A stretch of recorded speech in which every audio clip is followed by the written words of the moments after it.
আসসালামু আলাইকুম। ছোটবেলা থেকে আমরা সবাই শুনে এসেছি পাকিস্তানিরা এই দেশের 2 লাখ নারীকে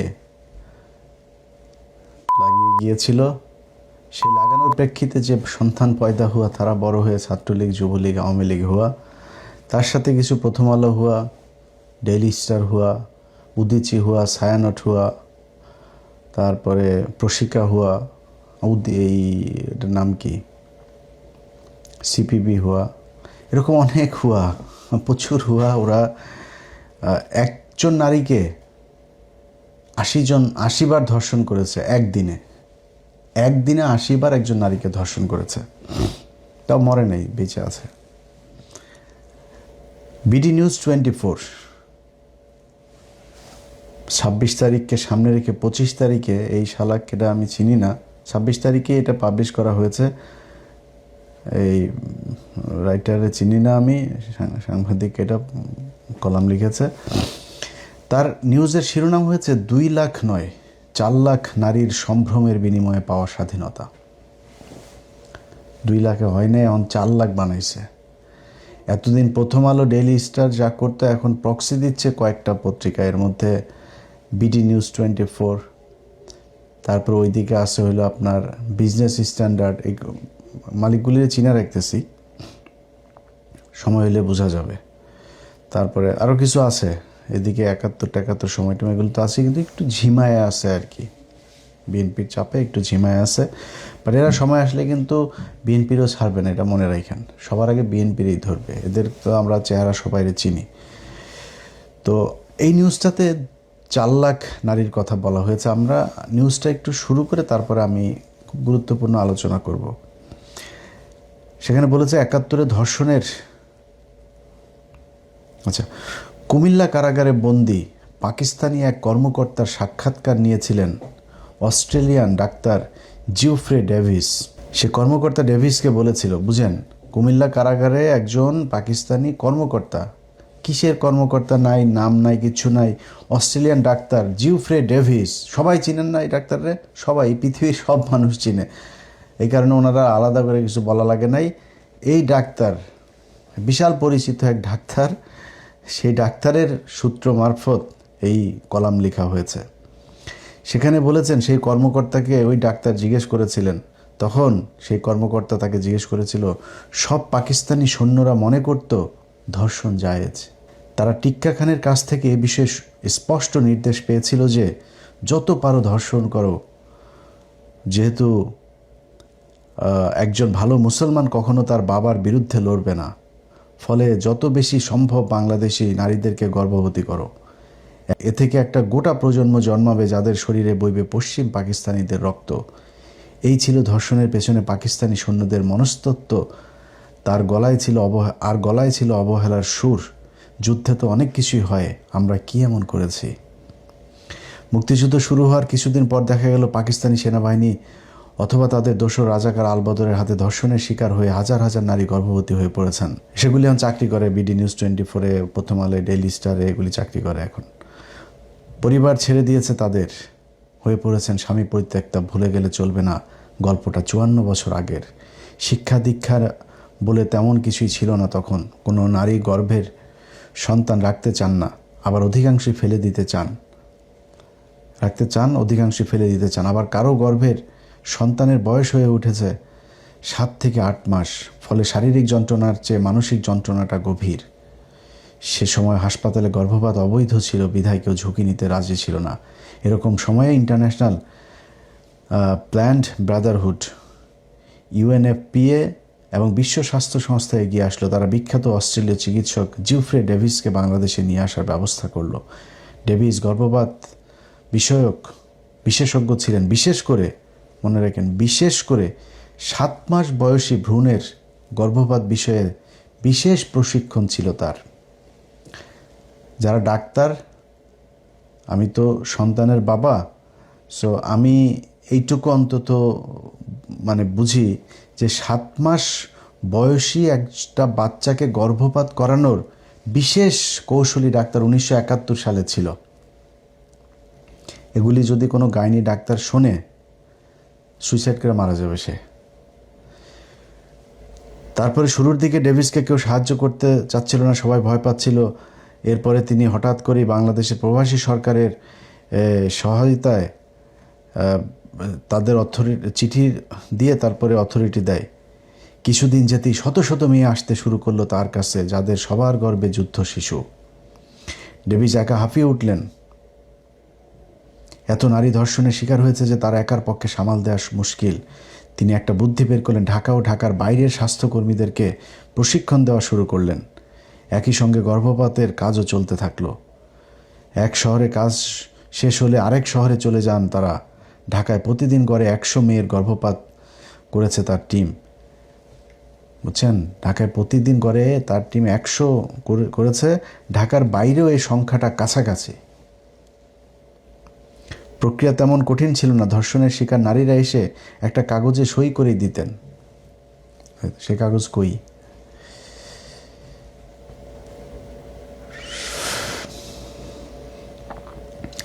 যাক, এখানে তারপরে আমি মূল অংশগুলো পড়ে শোনাই, অনেক লম্বা। আপনারা বিডি নিউজ 24 এখানে গেলে পুরোটা পড়তে পারবেন।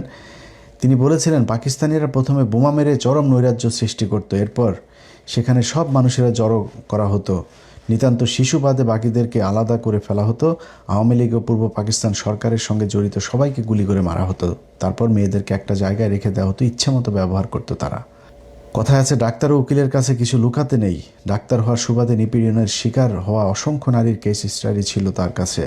ধনী ও সুশ্রী মেয়েদেরকে কর্মকর্তাদের জন্য রাখা হতো, বাকিদের তুলে দেওয়া হতো নিম্নপদস্থ সিপাহীদের হাতে। এসব মেয়েরা সময় মতো খাবার পেত না, অসুস্থ হলে জুটত না চিকিৎসা। অজস্র নারী ক্যাম্পেই মারা গেছে। কোনো কোনো মেয়েকে একদিনে 80 বারের বেশিও ধর্ষণ করা হয়েছে। খাবার দিত না, কিছু দিত না। একটা মেয়ের 80 বারের পরেও ধর্ষণ করে। এরকম মেয়েও আবার জীবিত এসে তার কাছে সাক্ষাৎকার দিয়েছেন। তিনি আরও বলেছেন, বাংলাদেশে যা ঘটেছে পৃথিবীর আর কোথাও আমি এরকম ঘটনা শুনিনি। এমন বিভীষিকাময়ের মধ্য দিয়ে মেয়েদেরকে যেতে হয়েছিল যে অনেকে নির্বাক হয়ে গিয়েছিল। বিশাল ব্যাপার। তো যাই হোক, এরকম অনেক লম্বা ফিরিস্তি 8 বছরের শিশু থেকে 75 বছরের বৃদ্ধাকে পর্যন্ত বর্বরতার ভেতর দিয়ে যেতে হয়েছে। তো তিনিই বলেছেন, বাংলাদেশে 2 লাখ না, বাংলাদেশে 4 লাখ শিশু মারা গিয়েছে, ধর্ষণের শিকার হয়েছে। আচ্ছা, এই বিডি নিউজ 24 মানুষ কিন্তু এখন প্রথম আলো, ডেইলি স্টার এগুলোরে কিন্তু আর এখন খায় না। এই কারণে এরা এখন এই প্রক্সি দেওয়ায় কিছু পত্রিকারে দিয়ে, যেমন বাংলাদেশ অবজারভার আছে, এরকম কিছু কিছু পত্রিকা, এই যে মেঘনার মোস্তফা কামাল আছে না, আওয়ামী লীগের অনেকে টাকা পয়সা তার কাছে যায়। হইল গিয়া বিভিন্ন পত্রিকাগুলো কিনে নিচ্ছে, নানা জনের নাম দিয়ে কিনেছে। মূলত এই প্রথম আলো, তারপরে 71-এর মেঘনা, ওইদিকে আছে বিডি নিউজ 24, তারপরে আরও কিছু পত্রিকা, টেলিভিশন, এরা এক হয়ে তারপরে কিছু প্রপাগান্ডা ছড়ায়। এখন প্রথম আলো, ডেইলি স্টারের দিন যেহেতু শেষ, এদের আগের মতো শিরোনাম লিখলে আর আগের মতো মানুষ খায় না। ভবন পোড়া গিয়েছে, সেইখানে পাবলিক হাহা রিয়েক্ট দেয়, গালাগালি দেয়। পত্রিকা, প্রথম আলোর মতো পত্রিকা কমেন্ট বন্ধ রেখে তারপরে তারা নিউজ দেয়। এই হইল অবস্থা। তাদের বাড়ি পুড়েছে কবে, সেগুলো তারা বসে বসে সুন্দর করে সাজিয়ে আবার ফের চিত্রকর্ম দিয়ে তারা মানুষকে দেখায়। এই হয়েছে প্রথম আলো, ডেইলি স্টারের দিনের মানে বেহাল দশা। তো তারা এখন এই বিডি নিউজ 24 দিয়ে এরকম একটা করেছে, করে মানুষকে বোঝানোর চেষ্টা করছে। দেখেন ভাই, আমি 1971 সাল নিয়ে আপনাদের অনেক নিউজ করেছি, অনেক 15 মিনিটসের অনেকগুলো খুব মানে স্টাডি করা, একদম নথিপত্র দিয়ে তারপরে আপনাদেরকে দেখানো হয়েছে। তো সেইখানে আপনারা দেখেছেন, আমি আমার নিজের কোনো বক্তব্য আপনাদেরকে শোনাই নেই। আমি যেসব বইগুলোর কথা বলেছি, বইয়ের পৃষ্ঠা নাম্বার পর্যন্ত আপনাদেরকে বলে দিয়েছে। সেখানে গিয়ে আপনারা দেখে এসেন যে কি বলা হয়েছে। এই যে 3 লাখ এবং 2 লাখ, এই গল্পের শুরু হলো শেখ মুজিব যেদিন পাকিস্তান থেকে লন্ডনে যায়। সেখানে সিরাজুর রহমান ছিল আপনার তখনকার বিবিসির সাংবাদিক।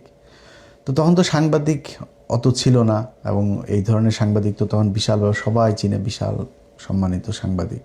এবং এই সিরাজুর রহমান সাহেব উনি তখন কিন্তু শেখ মুজিবের প্রথম লন্ডনে গিয়ে তিনি সাংবাদিক হিসাবে তার নেয়। তো শেখ মুজিব তো কিছুই জানে না। আমরা ওই সিরাজুর রহমান সাহেবের বক্তব্যটা একটু শুনে তারপরে আমি আবার আমার বক্তব্য শুরু করি, তাহলে আপনাদের জন্য বুঝতে সুবিধা হবে। মানুষের অধিকার আদায়ের জন্য যিনি তৎপর ছিলেন, সেই মানুষটি যখন ছাড়া পেয়ে প্রথম বন্দি দশা থেকে ফেরত এলেন লন্ডনে, কেমন দেখেছেন তাকে? ওই যে একটু আগে বলছিলাম যে আমি বললাম উনি প্রেসিডেন্ট হয়েছেন, আমরা মানে উনি বললেন যে আমি আবার কিসে প্রেসিডেন্ট হলাম। আমি বললাম যে আপনি তো দেশে ছিলেন না মুজিব ভাই, আপনার নামে আমরা গোটা দেশকে একত্র করে ফেলেছি, এক করে ফেলেছি, আমরা দেশ স্বাধীন করে ফেলেছি।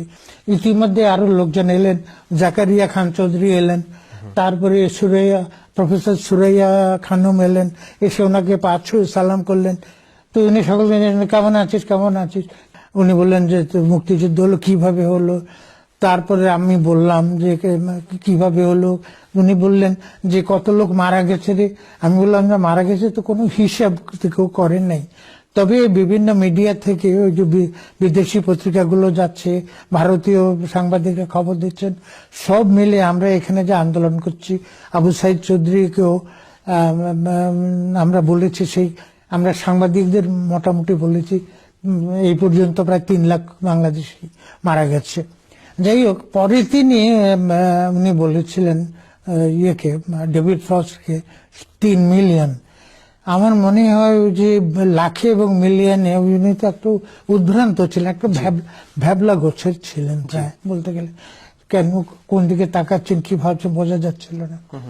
তো উনি ওইটা যে 3 মিলিয়ন বলে ফেলেছিলেন।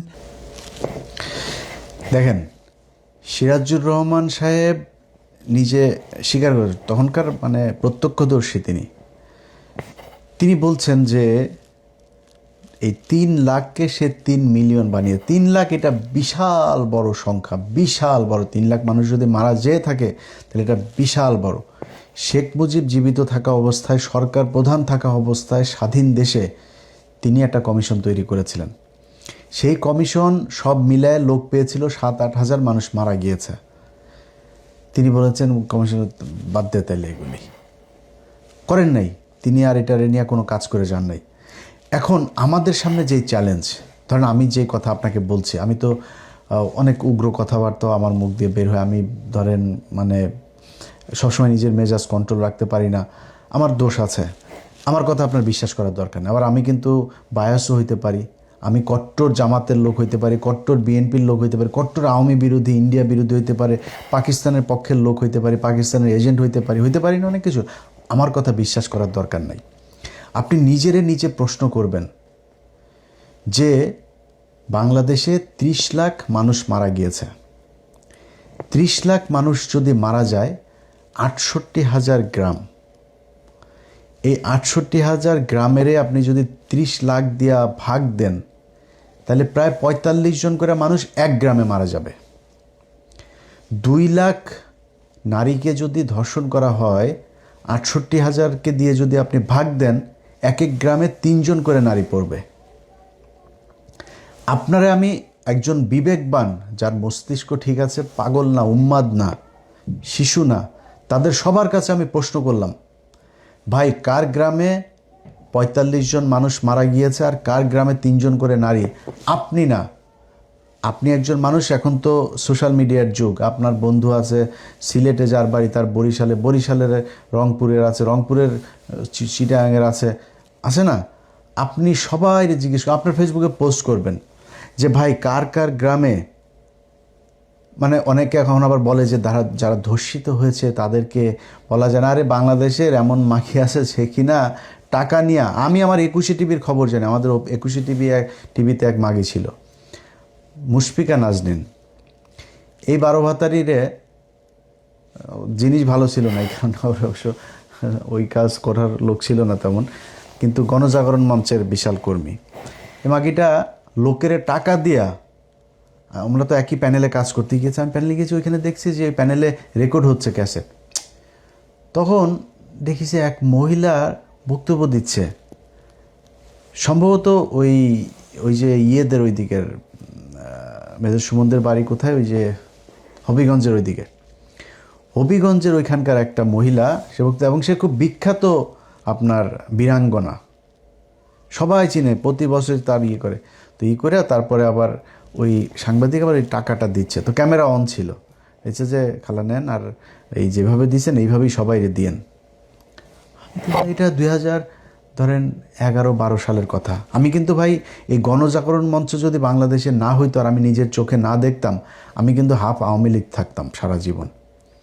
কারণ হলো ওই কিছুটা ছিল যে পাকিস্তানিরা বোধহয় আসলে কিছু খারাপ কাজ করে গিয়েছে, শেখ মুজিব একটা নবী রাসূলের পর্যায়ের একটা লোক ছিল, শেখ মুজিবের ব্যাপারে তো আমার কোনো সন্দেহই ছিল না, বিশাল ভালো একটা খুব দেশপ্রেমিক। ওর সত্যি কথা বলছি ভাই, ওর শুনলে আমার এই পশম দাঁড়ায় যাইতো তার আগ পর্যন্ত, ছোটোবেলা থেকেই এটা দেখে এসেছি। কিন্তু শালার জিনিসপত্র জানার পরে, পড়ার পরে এখন বুঝতেছি যে সে শালা যে কত বড় বদমাইশ মাল। তো আমিও কিন্তু বিশ্বাস করতাম যে এরকম কিছু তো হয়েছেই।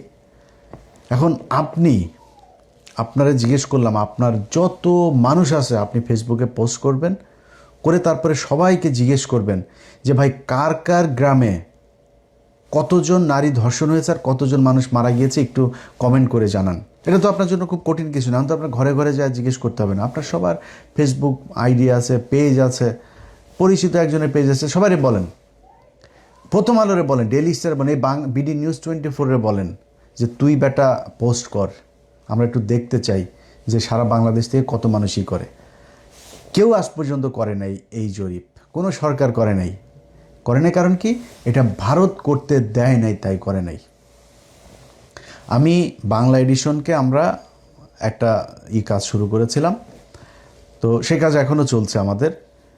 আমরা মন্ত্রণালয় থেকে খোঁজ নিলাম যে আমরা বীরাঙ্গনাদের নিয়ে প্রথম করতে চাই, আমরা জানতে চাই আসলেই যদি কেউ ধর্ষিত হয়ে থাকে, যেয়ে থাকে, মারা তো গিয়েছে, যুদ্ধে তো মানুষ মারা গিয়েছে, যুদ্ধে মুক্তিযুদ্ধে অনেক অরিজিনাল মুক্তিযোদ্ধাও আছে, তো আমরা এটা একটু জানতে চাই কতজন আসলে মুক্তিযোদ্ধা, কতজন মারা গিয়েছে, কতজন ধর্ষিত হয়েছে, জেনুইন যারা তাদের প্রতি তো আমরা আমাদের রেসপেক্ট দেখাইতে হবে। ওদেরকে যদি বলে প্রতি মাসে 1 কোটি করে টাকা দিবে, আমার কোনো সমস্যা নেই। কিন্তু এই প্রথম আলো গতকালকে নিউজ করেছে 8,000 সরকারি চাকরিজীবী যারা মুক্তিযোদ্ধার সনদ দিয়ে চাকরি নিয়েছে তাদেরকে ভুয়া মনে করা হচ্ছে। প্রথম আলো নিউজ করছে, কিন্তু প্রথম আলোরে বলেন যে ভাই এই যে মুক্তিযুদ্ধটা হয়েছিল এই ইতিহাসটা ভুয়া, এটারে নিয়ে আপনারা একটা অনুসন্ধান করেন, সারা দেশে একটা জরিপ করেন, করে তারপরে আমাদেরকে এটার একটা রেজাল্ট দেন বা খুঁজে বার করেন কতজন জেনুইন মানুষ মারা গিয়েছে। 30 লাখ মানুষ তো মারা গিয়েছে, তাদের আত্মীয় স্বজন আছে, এটা তো আর 300-400 বছর, 1000 বছর হয়ে যায় নাই, এখনও ওই প্রজন্মের মানুষ, ওই সময়ের মানুষ আপনার জীবিত আছে, নিজের চোখে দেখেছে, তাদের কাছ থেকে নেন, তাদের পরিবারের কাছে যা খোঁজ নেন। এটা করবে না, কোনো সরকারও করবে না। একমাত্র যদি জামাত ক্ষমতায় আসে তারা করতে পারে, কিন্তু তারা আমি নিজেও চাই না তারা করুক। আমার মনে হয় তারা এটাতে হাত দিবে না, কারণ তারা দিলে আবার বলবে তাদের তো দোষের অভাব নাই, তাদেরকে দেওয়া করানো দরকার। কিন্তু বিএনপি একমাত্র দল ছিল যারা চাইলে এটা করতে পারে। আমি জানি না তারা করবে কি না, মনে হয় না তারা করবে। কেন করবে না? ইন্ডিয়া করতে দিবে না। ইন্ডিয়ার সমস্যাটা কোথায় দেখেন, ইন্ডিয়ার বিষয় হলো মুক্তিযোদ্ধাটাকে নিয়ে এমন কিছু প্রোপাগান্ডা তারা ইস্টাবলিশ করেছে গত 55 বছরে, এটা দিয়ে আমাদের বাংলাদেশের মানুষের ভিতরে বিশাল ক্ষোভ থাকবে পাকিস্তানিদের প্রতি। পাকিস্তানিরা খুব খারাপ, পাকিস্তানিরা লক্ষ লক্ষ দেন, 2 লাখে এখন 4 লাখে নিয়ে এসেছে। তো আমি বাংলা এডিশন থেকে শুরু করার পরে আমরা কয়েকজন নারীর বক্তব্য নিলাম। ঢাকা ডিভিশনে মুক্তিযুদ্ধ মন্ত্রণালয়ের হিসেব অনুযায়ী 69 জন ধর্ষিত হয়েছে।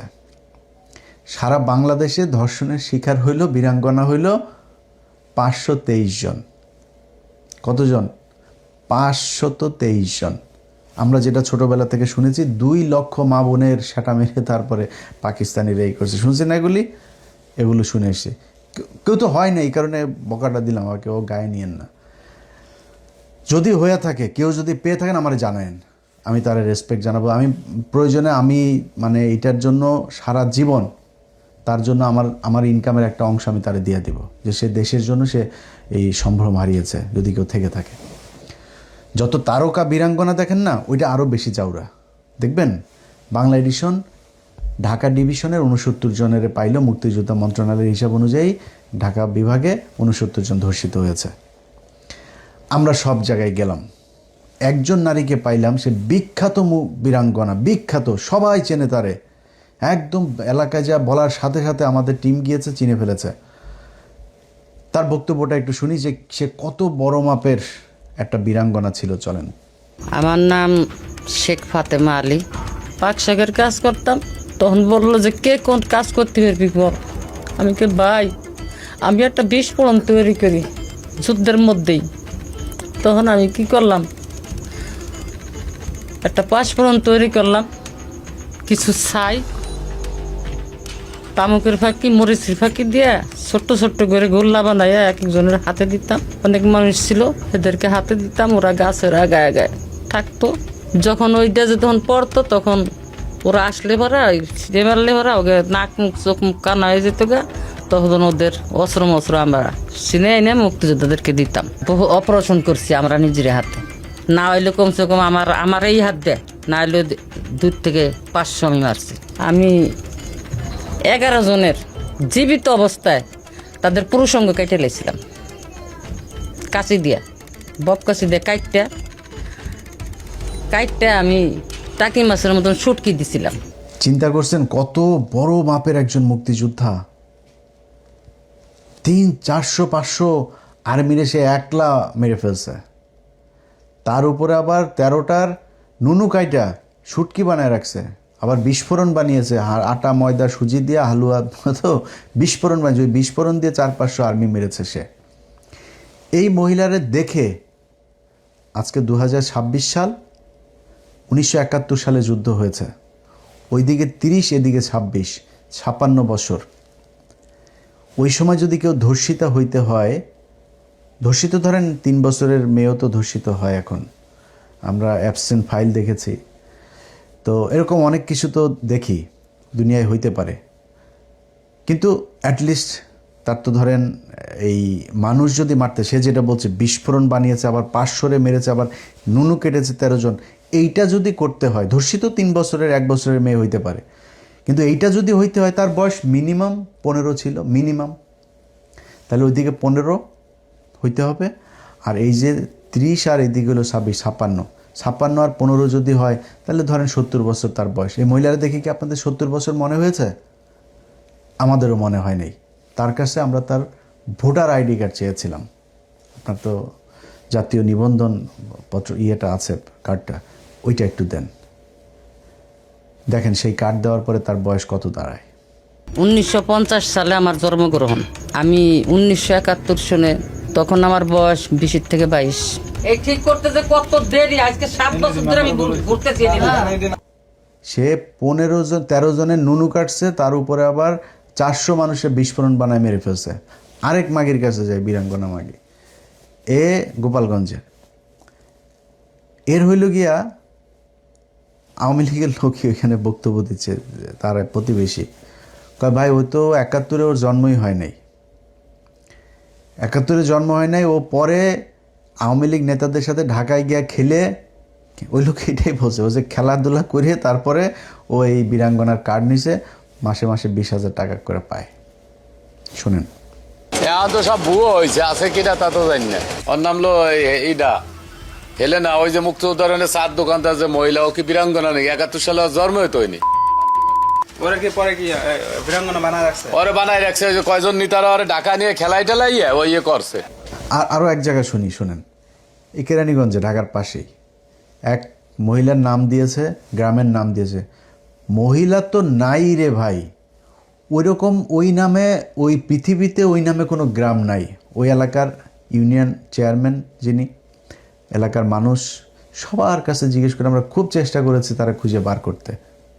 আমি আমার টিমরে বারবার, না ভালো করে দেখেন, খোঁজ নিয়ে দেখেন, আবার ভুল হইলে হবে না, এটা কিন্তু খুব সেন্সিটিভ একটা ডকুমেন্টারি। দেখেন, শোনেন কি করে। আমার জানা মতো খয়েরগুলি নামে কোনো গ্রাম নাই, এবং রেহানা নামা বীরঙ্গনা, যে রেহানা নামের যে বীরঙ্গনাকে খুঁজছেন, আমার জানা মতো এই নামে কেউ নেই আমাদের এখানে। খয়েরগুলি নামে কোনো গ্রাম আছে? না। খয়েরগুলি নামে কোনো গ্রাম আছে? খয়ের? হ্যাঁ। আমার তো জানা মতো এরকম নাই। হনুপা পিতা হচ্ছে আমির আলী, চেনেন? না চেনে না। আপনার এই এলাকার মধ্যে কি বীরাঙ্গনা মুক্তিযোদ্ধা আছে নারী জানা মতে? না আমার জানা মতে নাই। হনুফা বেগম পিতা আমির আলী একজন বীরাঙ্গনা মুক্তিযোদ্ধা আছে, আপনি চেনেন? না না, এদিকে আমার জানা মতো কোনো বীরাঙ্গনা নারী নাই। না না, ও নামে চিনি না, ও নামে আমরা কে শুনলাম আর শুনি নেই। ওখানে ওনাদেরকে আমি চিনি না। এখানে আমি দোকানদারি করে ঠিক আছে, কিন্তু এই নামে কেউ ছিল। ভাই এই হয়েছে আমাদের আসল ইতিহাস। আমরা ঢাকা ডিভিশনের 69 জনকে খুঁজে বের করার চেষ্টা করছি, একটা জেনুইন বীরাঙ্গনা আমরা খুঁজে পাই নাই। এখন আপনাদের মনে প্রশ্ন আসতে পারে, ভাই তাইলে এই যে এতদিন ধরে ইতিহাস এমনিতেই হয়ে গেল? প্রথম কথা হলো এই যে শেখ মুজিব 3,03,000,000 এই যে বানায় যে সে একটা বলে আসে, মানে মনে আসছে একজন বলছে বলে দেন একটা কিছু যেহেতু করা হয়নি বলে দিয়েছে। আচ্ছা, এখন মূল কারিগরটা কারা, এইটা হইল গিয়া আপনাকে বুঝতে হবে। দেখেন ইন্ডিয়া, আপনি যদি দেখেন এই যে ওদের বিভিন্ন জায়গায়, কাশ্মীরে দেখেন না, প্রতি 7 জনের পেছনে ওরা একজন করে এজেন্সির লোক ফিট করে রাখছে সেখানে, যেমন নড়াচড়া করতে না পারে।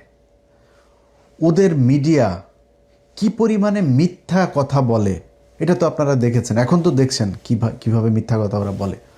জীবনে ইভেন ওরা পাকিস্তানের সাথে যে যুদ্ধ করে এগুলোতে ওরা মিথ্যা কথা বলে। ওরা যে সিনেমা বানায় দেখেন না, এই সিনেমা বানায় মানুষের মানে আকৃষ্ট করা, কালচারালি একটা মানুষকে বায়াস করা, তাকে ইনফ্লুয়েন্স করা, এইটা ইন্ডিয়া বহু আগে থেকে শিখেছে। এইটা শিখে এই যে বাংলাদেশে দেখেন না, এই যে কাজী হায়াত, এই যে আওয়ামী দালাল, তারপরে এরকম কিছু লোকজন আছে যাদেরকে দিয়া খুব রসময় করে তারপরে কাহিনী তৈরি করেছে। ওই যে এক সিনেমায় দেখেছিলাম ছোটবেলায়, মহিলা তার প্রতিবন্ধী বাচ্চা, সেই বাচ্চারে সে মেশিন গান হাতে দিয়ে বের করে দিয়েছে, আমার সিনেমার নাম মনে নেই। আর মুক্তিযোদ্ধাকে তার খাটের ওই কাঁথার ভেতরে শুয়ে দিয়ে ওই ঘরে এসে পালিয়েছে।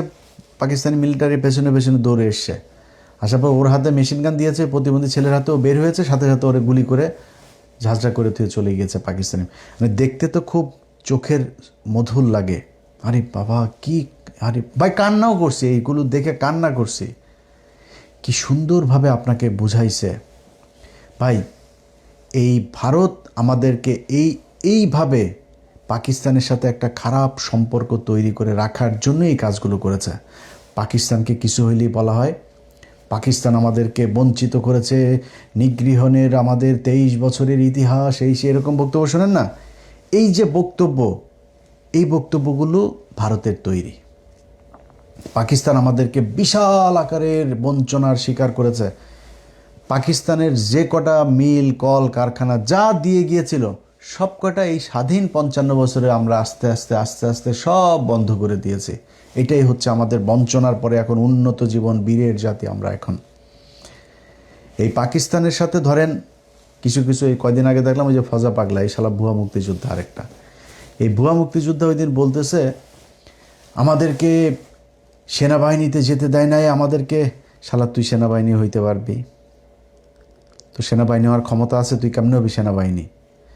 সেনাবাহিনী হওয়ার যার ক্ষমতা আছে, যার মেধা আছে, যার ওই এখন আমাদের বাংলাদেশের এই যে মাজা ভাঙা যে সেনাবাহিনী, এইটারও তো আপনার এইখানে করতে গেলে যখন আপনার ওই যে ওদের ট্রেনিং চলে, এই ট্রেনিং করতে গেলে ভাই আপনি আমি আমাদের পক্ষে সম্ভব না তো এটা। এটার জন্য আলাদা ওই মানুষ আছে, সেই তাদের ওই মেধা, ওই শারীরিক যোগ্যতা, শারীরিক উচ্চতা, সক্ষমতা, গড়ন, মেধা সব কিছু থাকতে হবে। তো এগুলো ছাড়া তো আপনি পারবেন না। হঠাৎ করে আপনার সামনে একটা প্লাস্টিকের সাপ ফেলাই দেবে, জীবন্ত সাপ ফেলাই দেবে, আপনি আপনার মুভমেন্ট কি? আপনি রাতে ঘুমান কিভাবে? কোন দিকে ফিরা ঘুমান? উপর হইয়া ঘুমান কিনা? নাক ডাকেন কিনা? একটা সেনাবাহিনীর বহুত কিছু দেখে তারপরে সেনাবাহিনী অফিসার নিয়ে করা হয়।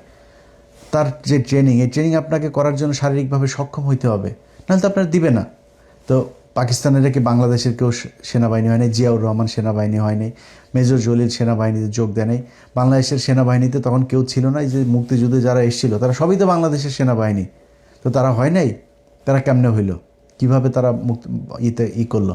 এখন আজকে আপনারা সরাসরি আমি সব বর্তমান দিয়ে আপনাদেরকে উদাহরণ দিই, খুব ডিপে যায় আপনার ইতিহাস পড়ারও দরকার নেই, জানারও দরকার নেই, কারোর কথা বিশ্বাস করবেন না, এটা হইল কি আপনার মূল পয়েন্ট।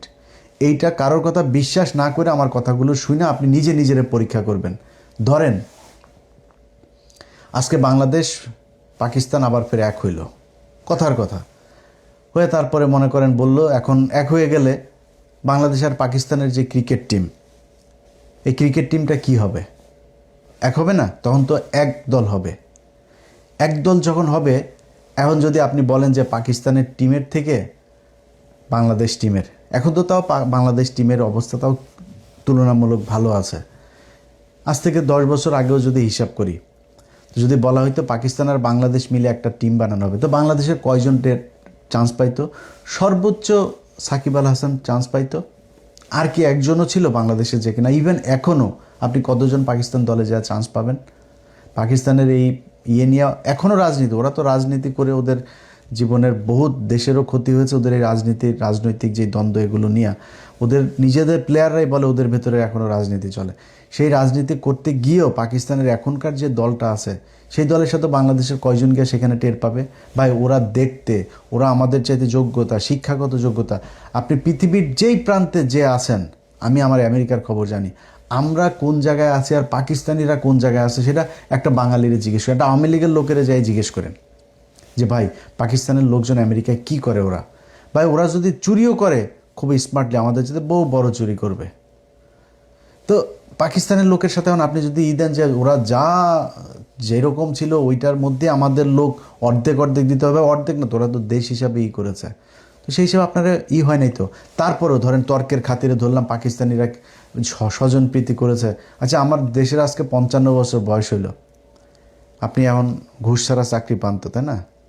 আপনার মামু খালু না থাকলে চাকরি পান নাকি? নিজেরে কোশ্চেন করেন এই ব্রেনের মধ্যে, তাইলে উত্তর পেয়ে যাবেন।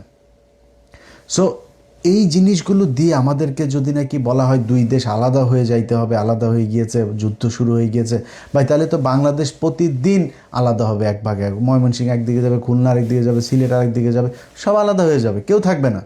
যদি ওইটাই পয়েন্ট হয় যে আমরা এই চাকরি বাকরির ক্ষেত্রে হয়, এই করা হয়, আমাদের বঞ্চিত করা হয়, তো গোপালগঞ্জে এতদিন ধরে যে গোপালগঞ্জে যা করা হয়েছে, এখন আবার ধরেন পুলিশের অনেক অফিসার আছে যারা কিনা বগুড়ায় বাড়ি হইলেই সে কী করেছে আর দেখার দরকার নেই, বগুড়া বাড়ি হইলেই তারা ভালো পজিশনে আছে, পুলিশের নিজেদের কথা।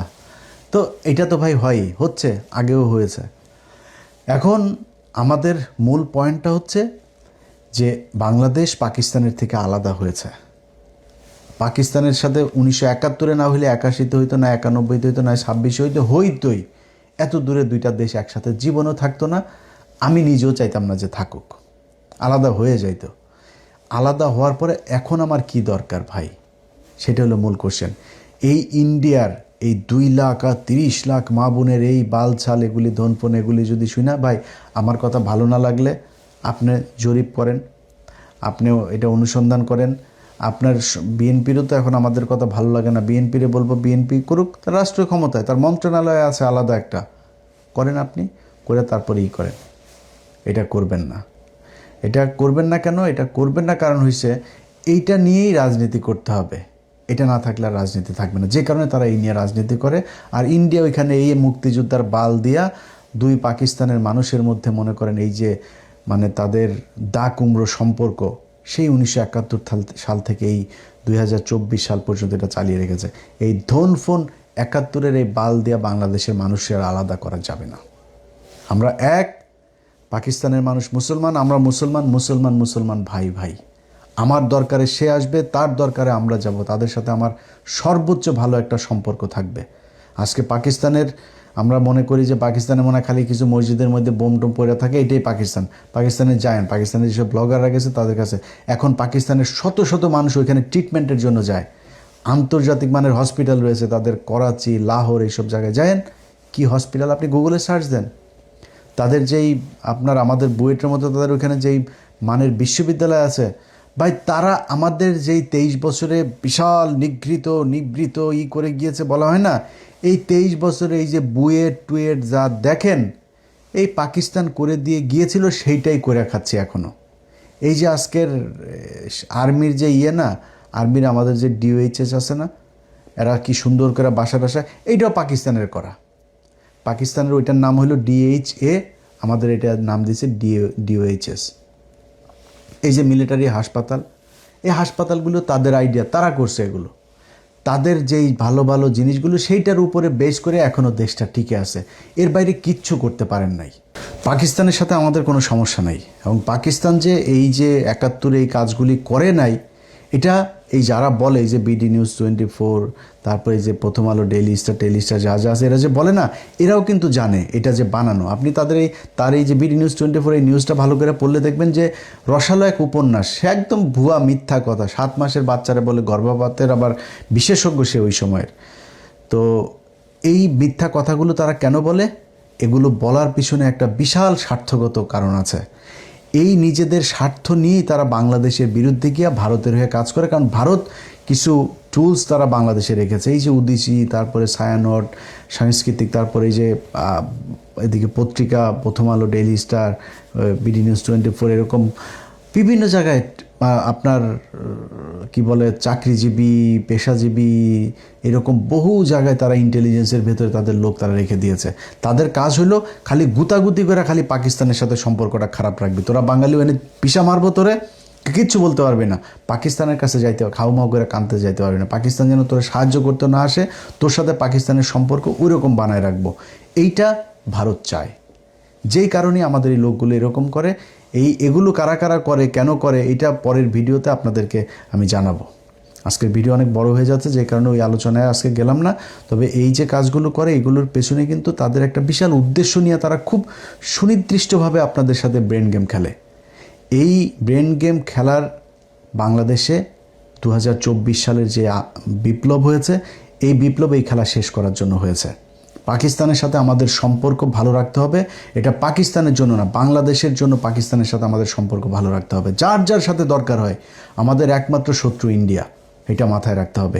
এই শত্রুকে মোকাবেলা করার জন্য যাদেরকে দরকার হয়, যাদের সাথে ভালো সম্পর্ক রাখার দরকার হয়, সেটা আমেরিকা হোক, চীন হোক, পাকিস্তান হোক আর আফগানিস্তান হোক, তাদের সাথে আমাদের সম্পর্ক ভালো থাকবে। ব্যাস, আমাদের পৃথিবীর মধ্যে একমাত্র শত্রু ইন্ডিয়া, এইটাই প্রজন্ম চিনেছে। এবং আমার বিশ্বাস এরপরে যে সরকারগুলো আসবে, তারেক রহমান সহ প্রতিটা সরকার এই জনগণের এই পাস বুঝে তারপরে দেশ পরিচালনা করবে। যদি সরকারের কোনো সমস্যা হয়, তাদের সাথে মোকাবেলা করতে এই দেশের মানুষ জীবন দেওয়ার জন্য প্রস্তুত আছে। আল্লাহ হাফেজ।